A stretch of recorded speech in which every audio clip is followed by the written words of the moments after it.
పూర్వం ఒక ఊరిలో రామయ్య అనే పేద రైతు ఉండేవాడు. అతనుకు పెద్ద కుటుంబం ఉండేది. పొలం చిన్నది కావడంతో వచ్చిన ఆదాయం కుటుంబ పోషణకు సరిపోయేది కాదు.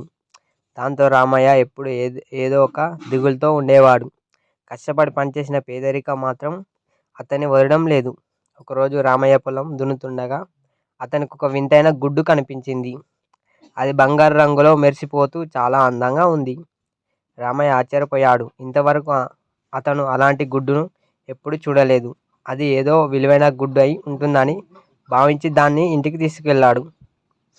ఇంటికి వెళ్ళాక ఆ గుడ్డును తన భార్య లక్ష్మికి చూపించాడు. లక్ష్మి కూడా ఆ గుడ్డును చూసి ఆశ్చర్యపోయింది. వారిద్దరు కలిసి ఆ గుడ్డు గురించి చాలా ఆలోచించారు. అది ఎక్కడి నుండి వచ్చిందో ఎవరికి వారికి అర్థం కాలేదు. చివరికి దాన్ని భద్రంగా ఇంట్లో దాచిపెట్టారు.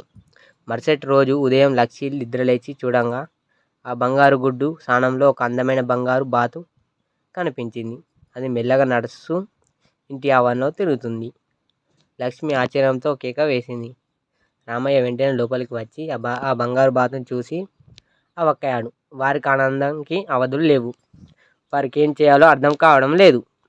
ఇంతలో ఆ బంగారు బాతు ఒక బంగారు గుడ్డు పెట్టింది. ఆ గుడ్డు కూడా మొదటి గుడ్డులాగే మెరిసిపోతూ ఉంది. రామయ్య, లక్ష్మి ఆ గుడ్డును తీసుకొని ఒక స్వర్ణకారుని దగ్గరికి వెళ్ళారు. ఆ గుడ్డు నిజమైన బంగారం అని తెలుసుకున్న వారు ఎంతో సంతోషించారు. ఆ గుడ్డుని అమ్మి వచ్చిన డబ్బుతో వారు తమ అప్పులు తీసుకున్నారు. అప్పటి నుండి ఆ బంగారు బాతు ప్రతిరోజు ఒక బంగారు గుడ్డు పెట్టేది. రామయ్య, లక్ష్మి ఆ గుడ్లను అమ్ముకొని క్రమంగా ధనవంతులు అయ్యారు. వారికి సొంత ఇల్లు, పొలం ఏర్పడ్డాయి. వారి కష్టాలు తీరిపోయాయి. ఊళ్ళో అందరు వారిని చూసి ఆశ్చర్యపోయారు. వారి అదృష్టానికి మురిసిపోయారు. కొంతకాలం అంతా బాగానే జరిగింది. రామయ్య, లక్ష్మి సంతోషంగా జీవించారు. కానీ మనిషి మనసు ఎప్పుడూ తృప్తిగా ఉండదు కదా. రామయ్యకు మరింత డబ్బు సంపాదించాలనే దురాశ పుట్టింది. ఈ బాతుకు రోజుకొక గుడ్డు మాత్రమే పెడుతుంది. దీని కడుపులో ఎన్ని బంగారు గుడ్లు ఉంటాయో కదా. ఒకేసారి దాని కడుపు కోసి అన్ని గుడ్లు తీసుకుంటే మనం ఒక్క క్షణంలో కోటీశ్వరుని అయిపోవచ్చు అని లక్ష్మితో అన్నాడు. లక్ష్మి మొదట భయపడింది. అలా చేయకండి, ఆ బాతు మనకు అదృష్టాన్ని తెచ్చింది. దాన్ని బాధ పెట్టడం మంచిది కాదని చెప్పింది. కానీ రామయ్య దురాశతో నిండిపోయారు. లక్ష్మి మాటలను అంతను పట్టించుకోలేదు. ఒకరోజు రామయ్య ఒక కత్తిని తీసుకొని ఆ బంగారు బాతును పట్టుకున్నాడు.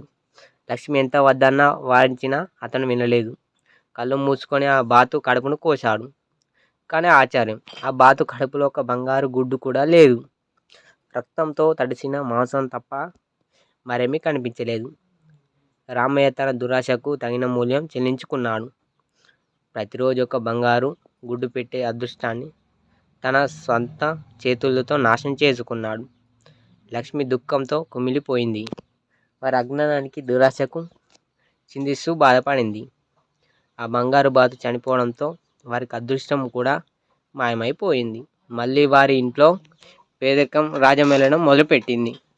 వారు ఎంత ప్రయత్నించినా మునుపటి స్థితికి చేరుకోలేకపోయారు. ఈ కథ మనకు ఒక ముఖ్యమైన నీతిని తెలియజేస్తుంది. దురాశ ఎప్పుడు అనర్థాలకు దారితీస్తుంది. ఉన్నదానితో తృప్తిగా ఉండటమే నిజమైన సంతోషం అనిపిస్తుంది. అత్యాశకు పోతే ఉన్నది కూడా పోగొట్టుకోవాల్సి వస్తుంది. రామయ్య తన దురాశ వల్ల విలువైన బంగారు బాతును కోల్పోయి జీవితం అంతా బాధపడ్డాడు.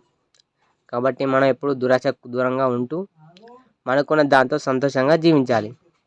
అప్పుడే జీవితం ఆనందమయంగా ఉంటుంది. ఈ వీడియో చూసినట్టయితే మా ఛానల్ని సబ్స్క్రైబ్ చేసి, ఈ వీడియో మీకు నచ్చినట్టయితే మా channel like and share. Thank you, ధన్యవాదాలు.